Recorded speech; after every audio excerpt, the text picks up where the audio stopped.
But then by the same token, we should also not be allowing people in the country if they're breaking the law. That doesn't make sense. The law is there for a reason. So, I think we want to do both things: smooth out legal immigration, and then stop sort of a flow of people that is of such magnitude that is actually leading to a collapse of social services. The current administration, led by President Biden, just made an insane announcement. If that bill were the law today, I'd shut down the border right now and fix it quickly. The government is actively working to counter the actions of Texas. The state's use of sharp barbed wire, large shipping containers, and various other forms of blockades is significantly affecting the situation. There's an ongoing question. Will the administration force its efforts directly on Texas, or will they address the issue in other locations? One thing is clear. Texas is not the place for migrants to head to, as per the state's strong stance. Texas has a right, as a state, to stop criminals from coming into our state. The issue of the Texas border has been a major subject of heated discussion and intense debate across the United States, gaining particular momentum in recent times. Texas is grappling with an extraordinary wave of migrants, predominantly from Central American countries. These individuals are either seeking asylum or looking for opportunities for a better life in the United States. The federal and Texas state governments have been at odds over how to manage this crisis.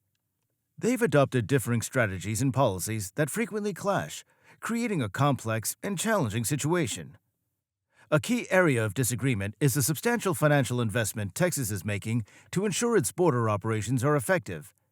The state has committed billions of dollars to support its independent border security measures. This includes deploying state troopers and National Guard members, forming a new Texas tactical border fence aimed at deterring and apprehending migrants, and constructing a state-funded border wall. However, the state's most debated and bold step is its migrant transportation policy. This involves relocating migrants to various parts of the country, particularly targeting what are known as sanctuary cities. So what's really happening in Texas, and what are the broader implications for both the state and the nation as a whole? How are sanctuary cities responding to the arrival of these migrants, and what are the legal and humanitarian concerns surrounding Texas's actions? What drives the governor's decisions, and how are these choices influencing his political reputation and future prospects?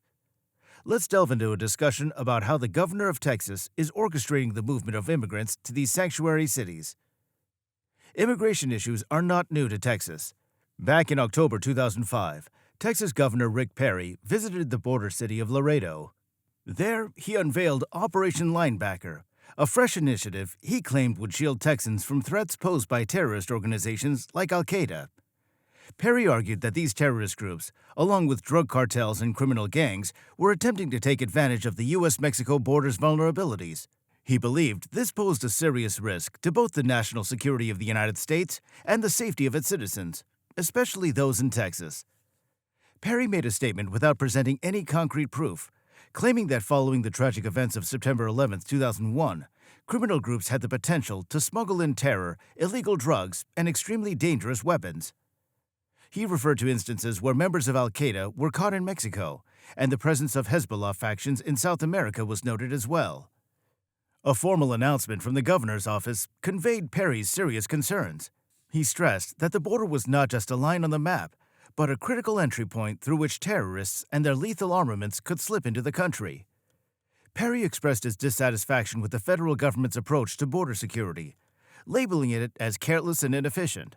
He firmly declared that Texas would not stand by idly. Instead, the state would take active steps to address the shortcomings left by federal authorities.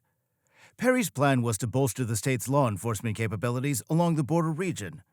This included equipping them with new tools for investigation, like surveillance cameras, helicopters, and various types of boats to patrol the waters. Perry carefully avoided direct criticism of President George W. Bush or the Republican-led Congress. However, his words carried an underlying message of dissatisfaction, suggesting that they were not doing enough to tackle the crisis at the border. Perry emphasized the urgency of the situation, saying, "The state of Texas cannot afford to wait on the federal government to take the necessary steps for ensuring our border security." He detailed that Texas would allocate $10 million, which would include funds from federal grants to support this crucial operation. 2 months after this declaration, Perry was in the spotlight again. He used the opportunity of his re-election campaign announcement to showcase his commitment to border security. He portrayed himself as a decisive and strong leader, someone capable of protecting Texas from various external dangers and threats. This move was part of his strategy to present himself as a guardian of the state, vigilantly defending it against potential risks and dangers. For nearly 2 decades, starting with Governor Rick Perry and followed by Governor Greg Abbott, the state of Texas embarked on a mission to greatly enhance its border security. These 2 governors managed to convince the state legislature to allocate a massive sum of money, running into billions, for this purpose. Their plan involved not just 1 or 2, but at least 9 major operations along with a handful of smaller efforts. Each time they initiated these operations, they did so with a bold promise. Texas would succeed in securing its border, where they believed the federal government had not. Their strategy was multifaceted. Firstly, they planned to significantly increase the number of officers patrolling the border. This included boosting the presence of state troopers, members of the National Guard, and various local law enforcement officials. Their main targets were to apprehend individuals involved in illegal immigration, drug trafficking, and human trafficking, activities they saw as major threats. Secondly, they intended to construct more physical barriers. This meant erecting additional fences and setting up more checkpoints, which were thought to be crucial in stemming illegal activities. Beyond that, there was an emphasis on improving the way different agencies and jurisdictions work together. Better coordination, they believed, would lead to more effective border security. Interestingly, these announcements often seemed to coincide with other important political moments. These included gubernatorial campaigns, or instances when either Perry or Abbott were eyeing higher political offices. Their stance on border security became a cornerstone of their political identity, especially during times when the Democrats were in power, be it in the presidency or holding a majority in Congress. They were particularly vocal in their criticism of the federal government under Presidents Obama and Biden. Perry and Abbott accused these administrations of causing a crisis at the border, one that was both humanitarian and security-related. They pointed fingers at policies like DACA, asylum programs, and family reunification initiatives, claiming these were incentives for illegal immigration. In essence, over 17 years, Perry and Abbott made Texas border security a central issue. They devoted billions of dollars and numerous operations to this cause, all while intertwining their political narratives with their hardline stance on this issue. They consistently blamed the federal government, particularly under Democratic leadership, for the challenges at the border, and positioned themselves as the solution to what they framed as a crisis of both humanity and security. The government faced strong criticism for taking legal action against Texas due to its strict border control policies, especially the SB 4 law. This controversial law outlawed sanctuary cities and mandated that local officials must work hand-in-hand with federal immigration agencies. This move sparked a heated debate about the state's approach to managing its borders and the implications for those seeking refuge within its territories. In a bold move, Governor Abbott unveiled Operation Lonar in March 2021, positioning it as a strategic plan to clamp down on the illegal transport of people and narcotics into Texas. He asserted that the operation's focus would be on dismantling criminal networks that were reaping profits from the hardships and distress experienced by migrants. Abbott emphasized Texas's firm stance against any breach of its laws and sovereignty, highlighting the state's commitment to upholding its legal and territorial integrity. Roughly 4 months after this announcement, the governor took a further step by instructing state police and the National Guard to apprehend certain male migrants for unlawfully entering private properties along the border, charging them with criminal trespass. Now, this decision was backed by the support of numerous landowners along the border who had raised concerns about property damage and disruptions linked to migrant crossings. Abbott detailed the construction of temporary detention facilities to hold these migrants, who faced potential sentences of up to a year in jail and fines reaching $4,000. Adding to these measures, the governor initiated a program to transport migrants who had been processed and released by the federal authorities to various destinations, such as Washington, D.C., New York, and other states. This was offered on a voluntary basis. Abbott highlighted Texas's struggle to cope with the influx of migrants, pointing out the inadequacy of resources and support from the federal government. He stressed that the state was shouldering heavy financial burdens, spending millions on food, shelter, healthcare, and transportation for the migrants. This situation, according to Abbott, was exacerbated by the federal government's failure to take responsibility for the migrant crisis. These actions by the Texas government and the governor, framed as efforts to safeguard state laws and borders, reflect a deeper narrative of tension between state and federal authorities. They underscore the complex challenges and ethical considerations involved in addressing migrant and border security, issues that continue to ignite debate and shape policy decisions in the U.S. The governor explained that he implemented these actions because of a decision by the Biden administration. In May, the administration planned to stop using Title 42. This was a health rule from the time of the pandemic that allowed the U.S. to quickly send most migrants, including those seeking safety in the U.S., back across the border. He believed this decision by the administration was very risky and thoughtless. He said it led to a big crisis at the border, both for people's well-being and for security. The mayors of New York, Chicago, and Denver were really upset about how Texas was sending lots of migrants to their cities on buses. They saw thousands of migrants arriving and wanted to control the situation. To slow down the number of people coming, they said they would need the bus companies to plan the arrivals with them. If not, they warned they could take away the buses, fine the operators, or even send them to jail. The mayors explained that these buses were showing up without any warning or planning. This caused a lot of disorder and trouble in their cities. They also said that the buses weren't following local laws about things like where to park, how to drive, and keeping people healthy. The mayors were worried about the migrants too. They often arrived without any help or advice on what to do next. The mayors made it clear that they weren't against welcoming these migrants. However, they needed better communication and teamwork from both Texas and the federal government. Just this year, 14 busloads of migrants from Texas arrived in New York City. This was the most they'd seen since the spring of 2022. Mayor Eric Adams talked about this, mentioning the city's Center for People Seeking Asylum. Governor Greg Abbott of Texas has directed over 990,000 migrants to be sent by bus to cities led by Democrats, like Washington, D.C., New York City, Chicago, Philadelphia, Denver, and Los Angeles. This started in April 2022, and the governor's office shared these numbers in January.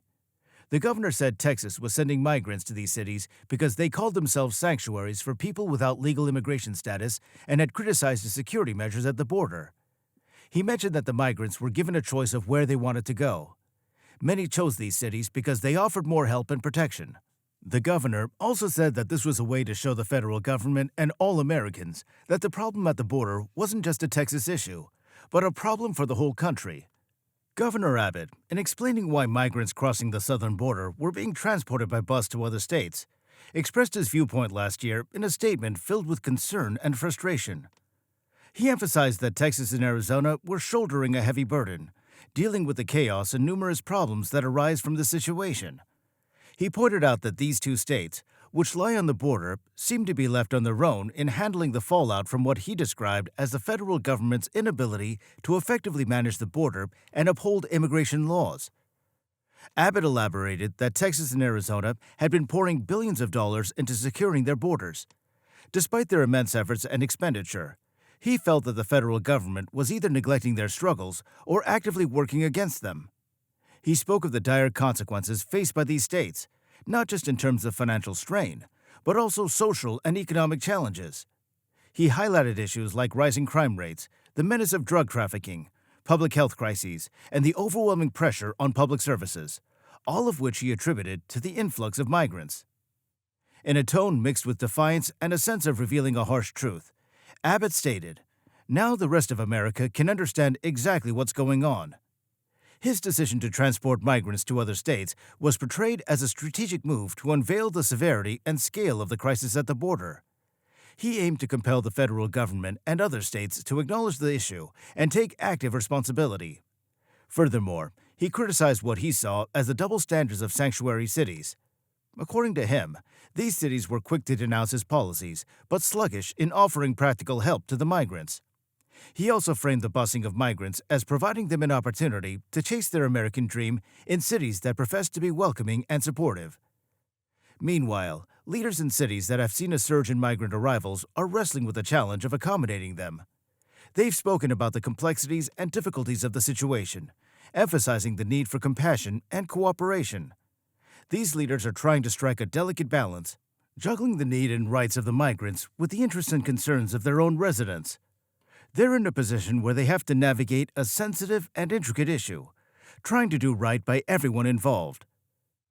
In the chilly month of December 2023, the state of Texas made a significant move by sending over 120 immigrants from El Paso to the bustling city of Chicago.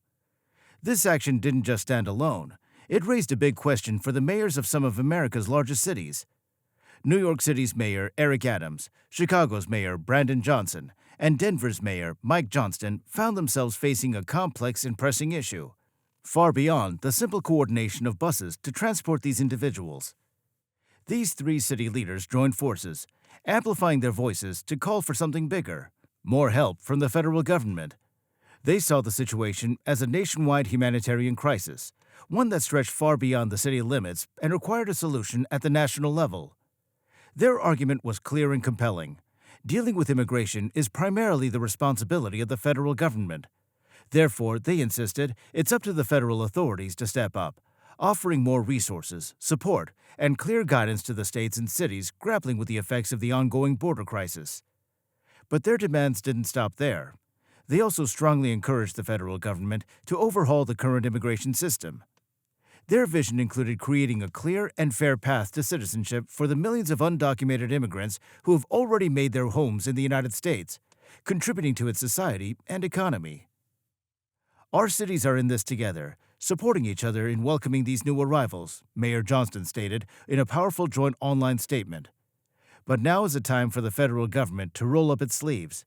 We need them to speed up the process of granting work permits, to devise a well-thought-out strategy for how people enter our country, and to give the federal funding we desperately need. This will help us not only handle this crisis effectively, but also assist these newcomers in flourishing in our communities. Furthermore, the mayors didn't miss the opportunity to shed light on the positive impacts of welcoming migrants into their cities. They spoke about how these new residents can invigorate the economy by joining the workforce. They highlighted the cultural diversity and richness these migrants bring, which can transform and enrich the communities they join. In their view, embracing migrants isn't just a matter of responsibility. It's a chance to enhance the social and economic fabric of their cities. Renee, who speaks on behalf of Abbott, has made some pretty strong claims about what's happening with the mayors and their sanctuary city promises. She believes that these mayors are going way too far in their efforts to avoid doing what they said they would do about being sanctuary cities. According to her, rather than pointing fingers at Texas for trying to help the communities along the border that are struggling, these mayors, who are Democrats, should be urging the leader of their party to step up and take control of the border situation. She's really calling out these mayors, saying they're not only being two-faced, but also are not looking out for the best interests of their people or the country as a whole. Renee raises a point about the migrants, suggesting that they could be a risk to public health and safety. This, she argues, justifies why the state needs to stand firm in protecting its borders and maintaining its authority. On the other side of this heated debate, the mayors have not stayed silent. They've come back with their own arguments, standing firm on their positions and actions. They're challenging whether what the state is doing with moving migrants around is even legal or moral. These mayors believe that they're in line with federal law and the Constitution, staying true to their beliefs and the principles that define sanctuary cities. They're also throwing some suspicion back at the governor. They think he's not just moving migrants for the sake of it, but using them as tools in a bigger game. According to these mayors, the governor might be using the situation to push forward his own political career and agenda, making the migrants just pawns in his plan. This situation is more than just a disagreement. It's a dramatic standoff with high stakes. Both sides are entrenched in their views, with Renee and the mayors exchanging sharp words and accusations.